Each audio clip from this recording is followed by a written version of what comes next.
Why do you think we have less billionaires on the continent of Africa? Because of, number one, the terrain and the colonialism. Wow. Terrain and colonialism. We've been colonized in such a way that we throw it to the foreigners. At times also our attitude. You know, most African millionaires are always ahead of their businesses.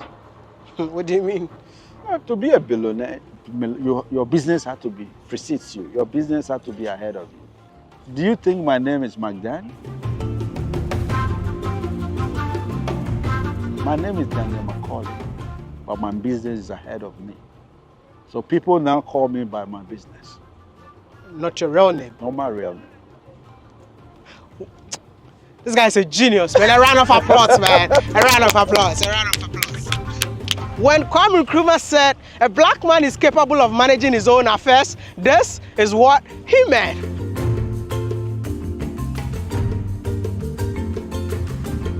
Can you believe it? Where I am is a 41,000 acres of salt mine. And guess who owns it? An African, a Ghanaian, indigenous company. Are you? One more time. This is actually the largest salt mine in the entire Africa. And let's talk about the world, man. In terms of surface area, this is actually the biggest. Can you believe it? What makes Electrochem the biggest salt mine company in the whole of Africa? Well, currently is the size that we're sitting on and the quantity we mine. Currently we are mining about 600,000 metric tons. So that's the uniqueness of this place. This is in Ghana, and it's about time you and I start appreciating, celebrating. You know why? Because it's owned by our own. You know, you're so inspiring. Thank you. And things that you always do is mind-blowing. I mean, you own a private jet. I've seen it all.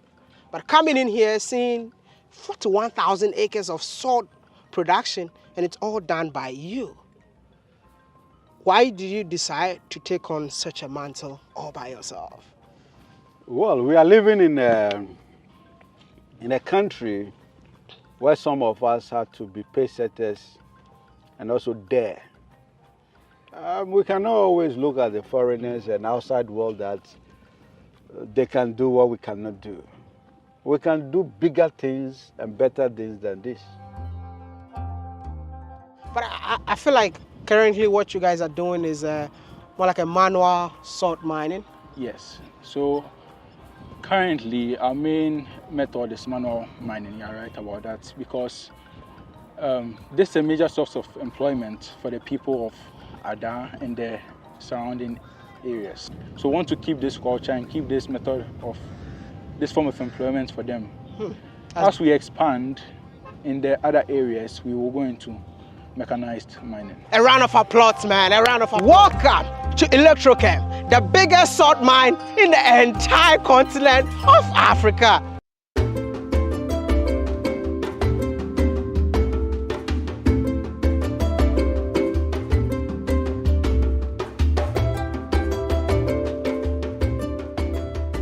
What makes Electrochem the biggest salt mine company in the whole of Africa? Well, currently is the size that we're sitting on and the quantity we mine. Currently we are mining about 600,000 metric tons. So that's the uniqueness of this place. And the size? The size is 41,000 acres. Currently that's what you're mining? No. Currently we are only mining on a small portion of the... We're looking at doing 5 million all the way to 10 million metric tons. I saw the yearly goal for next year. Yeah. It's like you want to go as high as 1 million. 1 million metric tons, yeah. And if that happens, you don't think you're going to change the economy of this country? Definitely. Definitely. I mean... Is that your biggest goal? Yes, and do beyond that.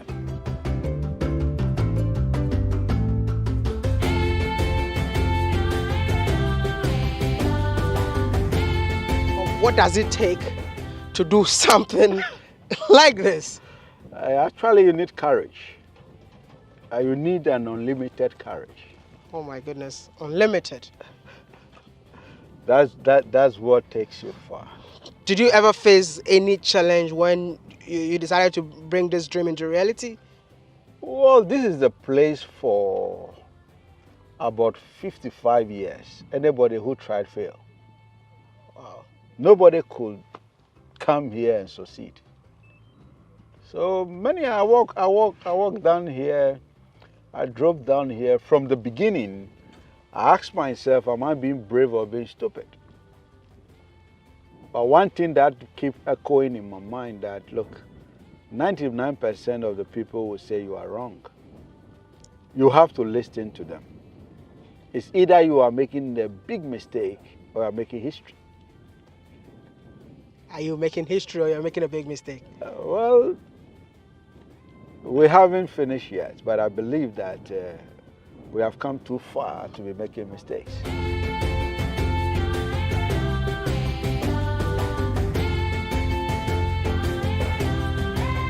If you ever see a salt production of this magnitude, it's always done by the government.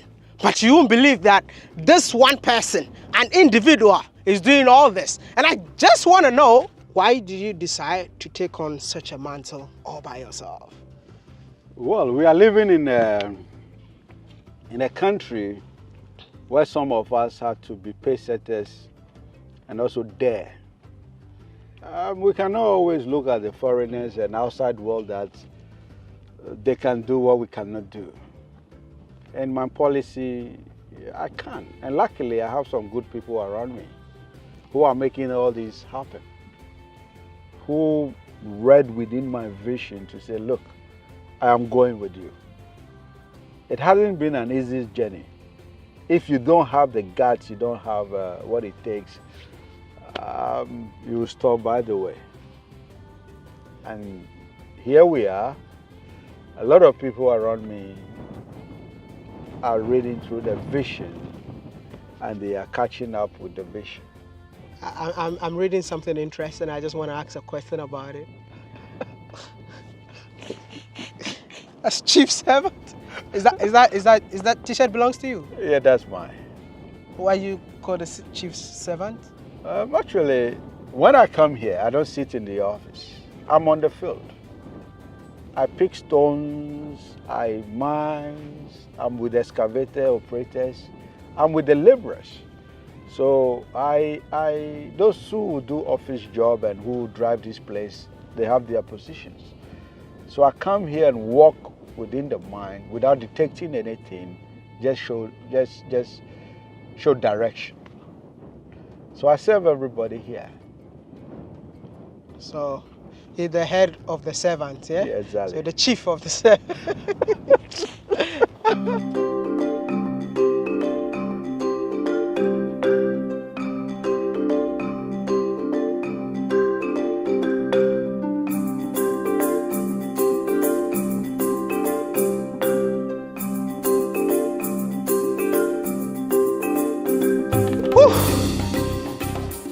Climbing up here feels like you're on top of the watchtower, man, because you can literally see every corner of the concession.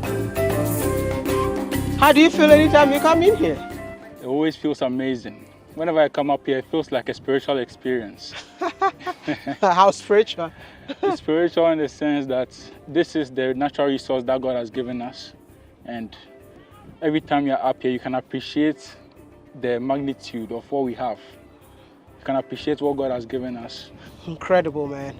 Can you simplify the process that happens from the ocean to salt on the table? Okay, so when it comes to salt production, it's a very simple process. So you need 3 conditions to produce salt. That is, you need a sun, you need wind, and to get high quality salt, you need a long travel time. So from the intake, we have about 4 evaporators. So the brine from the sea, brine is basically salt water. The brine from the sea is pumped into the lagoon. We have a lagoon, and from the lagoon, we pump it into the evaporators. So the seawater travels from the lagoon through the evaporators into our reservoirs. Yes, so when it gets into the reservoirs, we have PCRs here. It goes into the PCRs. So from the intake to the evaporators to the reservoirs to the PCRs. PCRs are pre-crystallizers. Yeah. The main purpose of this process is to increase the salinity of the salt. It's to increase the quality of the brine. Because also, the more seawater travels, the more the impurities fall off. So with seawater, you don't just get sodium chloride, you get other minerals in it, such as magnesium, such as bromine, which are and sulfur. These are insolubles that are not good for salt. You just need pure sodium chloride. So to get pure sodium chloride, you need to travel the brine to allow the impurities to fall off, to get the highest quality of salt. In order for Electrochem to produce 650,000 metric ton per annum, they have to get the raw materials from here. And the mechanism behind this is really mind-blowing. The fact that they've paved the way for the seawater. How did you guys do it? All right, so we have equipment here every day. They open up the seashore and then we put stones to create a barrier so that more sun doesn't come in. And beautifully, you open up the sea onto land and it finds its way. So that's the beginning of the whole production process for the salt work, getting seawater onto land. So which means that the seawater is the raw material, and no chemical is added to get the... Exactly, no chemical, purely natural, organic seawater that flows. No additives. Is there any point that the water gets so high? Yes, so by nature, the sea has a high tide and low tide, depending on the position of the moon. Yeah. So what we see now is actually the beginning of the high tide. This is not the peak. By 5 p.m., 6 p.m., it would overflow all these stones. Wow. And you can't cross it. Yeah, so it happens during the day and also during the month. But then we work here every day to take advantage of the fact that even if it's low tide, we work to get some intake. When it's high tide, then it's bumper harvest.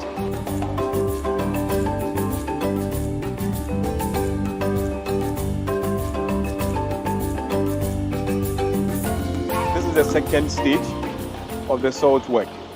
After the seawater has been channeled from the sea into the lagoon, we use 3 vertical axial pumps to pump or lift the seawater into the bigger lagoon, which we call the evaporators. So the second stage is the evaporation stage. And that is where the plenty water molecules that are in the seawater has to evaporate.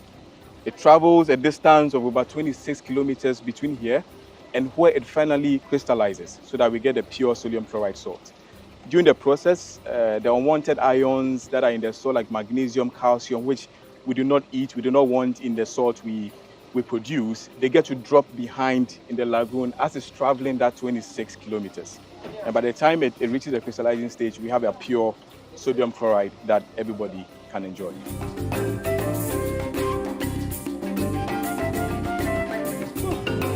Well, what are we standing on? So right now we are on this is the industrial area. We call this the industrial area. Okay. And this is our salt washing plant. And it has a capacity of 125 tons per hour of salt. Yes. 125 metric tons of salt per hour.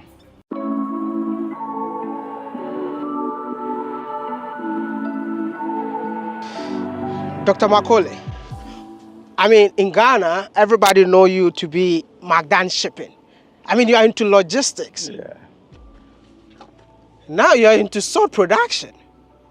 Why salt production in the first place?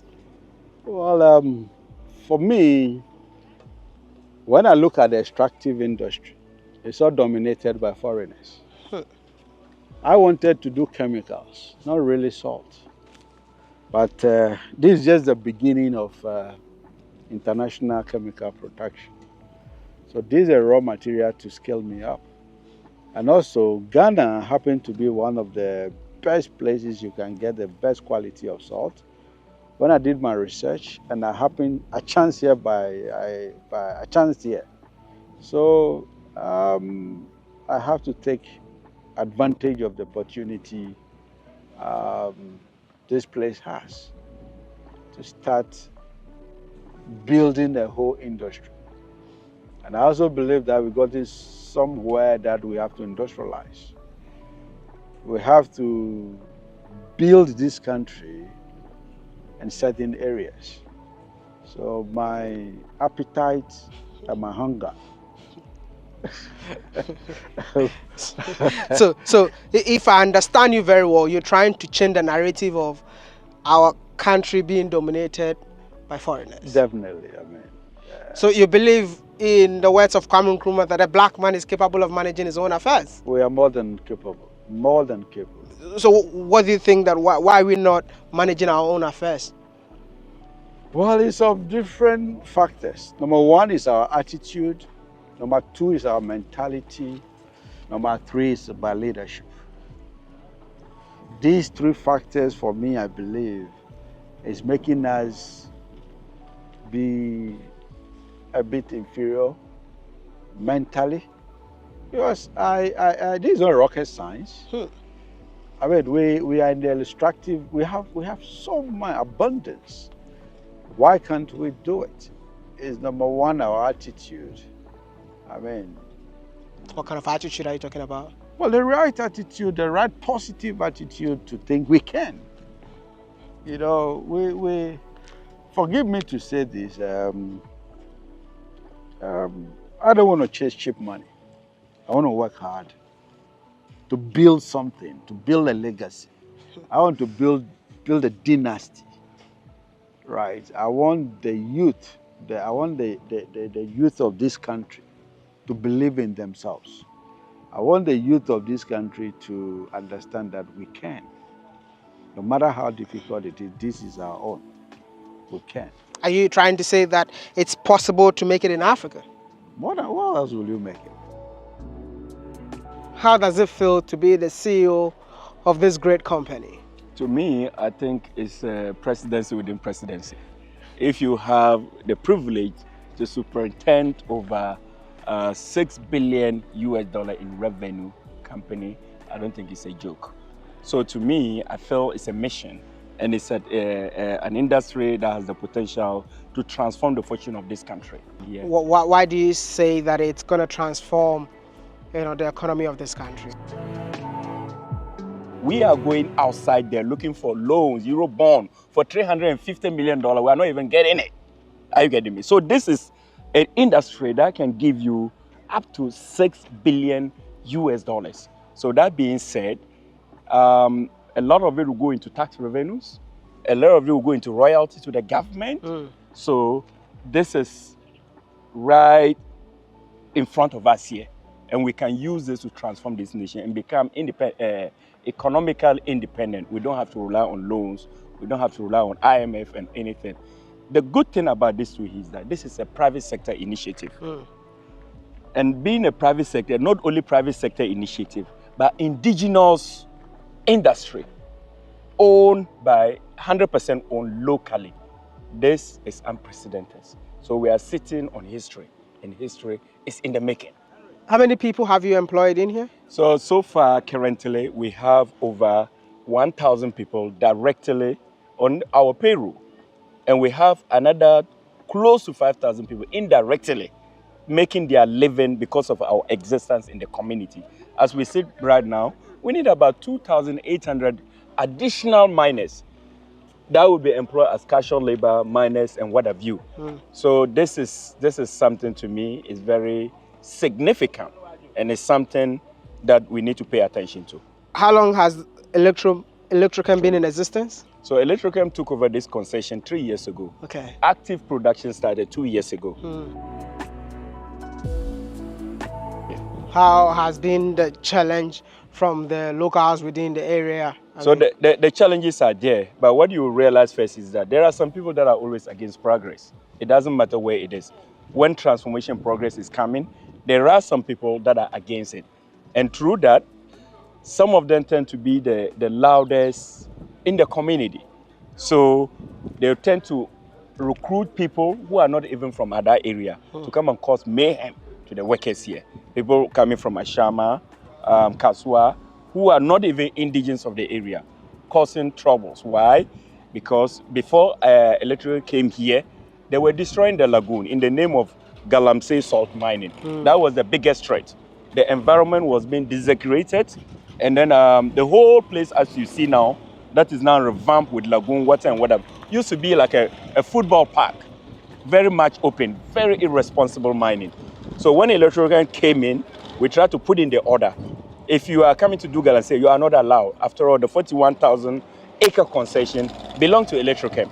But we realized that we cannot monopolize the salt production in order for there to be peaceful coexistence. So what we have done is create what I would call community pond system, where Electrochem, alongside our concession, we have created pans, crystallizers in significant quantities, and then give them out to the communities for free. So we also continue to supply them with quality brine. When I say brine, the seawater that evaporate and eventually turn into salt, we supply it to them for free. So now they have the ability to do production for 2 or 3 cycles. Before then, they were only doing just 1 cycle because they do not have the technology, or for that matter, the investment to be able to do that. So the life of an average Adda salt artisan has actually improved. If you ever imagine how people that work in here gets paid, this man is the cashier, but he's a cashier in terms of what? A coupon. He gives you this coupon? Yes. Like one person can take as much as... Okay, so depending on the number of coupons a person can get, depends on the number of the goods that maybe, let me say if you are 5, you can go more. And if you are 1, you might not go more because of one person pushing carry. So this one is 13.50 pesos. Okay. And then the number of trucks that you dump, you calculate. So you know the amount that you are going to get. So it means that everyone in here gets paid in a day? We calculate the payment in a day, but you can get paid after you complete the day. Okay. And so we pile up the money, then after the mining. Okay, he wants this coupon. Wow, that's just cool, man. All right. Are you a billionaire?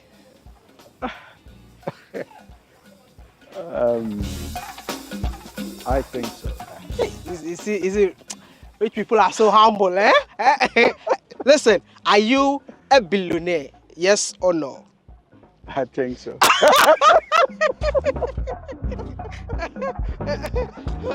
I mean, you've built a multi-billion-dollar industry from the shipping line, even the airport logistics, and now this. Yeah. If you had the chance to change one thing in Africa, what will it be? It's ruin our own world. Ruin our own world.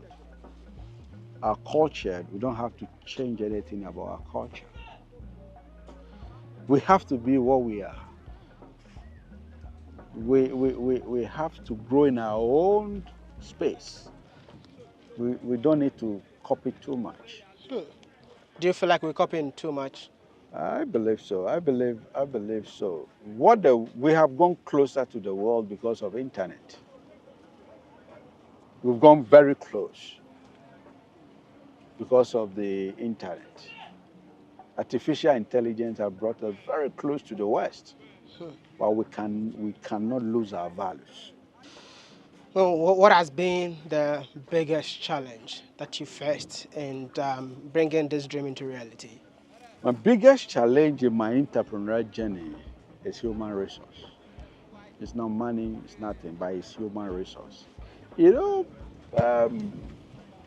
I believe in you get what you inspect. You don't get what you expect. You don't build this industry and go and sleep. It will collapse. You have to inspect. That is why I'm the chief servant. That is why I get here, I work in the dies, I work in the evaporators, just to get it how I want it. Yeah. McDan, you're an inspiration, and the entire Africa is listening to you. If you have a message to Africans across the globe, what would that message be? Africa should wake up.